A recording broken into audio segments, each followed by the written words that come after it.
आणि यानंतर news top 9 मध्ये आपण पाहणार आहोत 9 महत्त्वाच्या बातम्या। भाजपचे ज्येष्ठ नेते लालकृष्ण अडवाणी यांना भारतरत्न पुरस्कार जाहीर।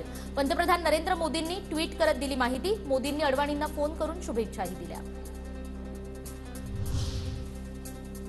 अडवाणींच्या निवडीला थोडा वेळ झाला पण योग्य निर्णय झाला। उशिरा का होईना त्यांना सन्मान मिळाला। शरद पवारांच्या अडवाणींना भारतरत्न जाहीर झाल्यानंतर प्रतिक्रिया। विधानसभा अध्यक्ष राहुल नार्वेकरांच्या नावाने फसवणुकीचा प्रयत्न करणाऱ्या दोघांविरोधात गुन्हा दाखल। टूर्स अँड ट्रॅव्हल्स कंपनीकडे अध्यक्षांच्या नावे मागितले पैसे। आरोपींनी कर्मचाऱ्याला धमकी देऊन काढला पळ। सोलापुरात अजित पवारांचा भावी मुख्यमंत्री असा उल्लेख असलेला बॅनर। पक्षफुटीनंतर अजित पवारांचा पहिल्यांदाच संघटनात्मक दौरा। पुढच्या 1 ते 2 दिवसात महाविकास आघाडीच्या जागा वाटपाचा फॉर्म्युला ठरेल। सुप्रिया सुळेंची माहिती। प्रकाश आंबेडकरांनी आमच्या बरोबर यावं आणि दिल्लीतही नेतृत्व करावं, सुळेंचं वक्तव्य। हरिभाऊ राठोड सर्वांना मूर्ख बनवतात। ओबीसी 17%, त्यात विभाजन कशाला? ओबीसी समाजाने त्यांच्यापासून सावध राहिलं पाहिजे, छगन भुजबळांची टीका।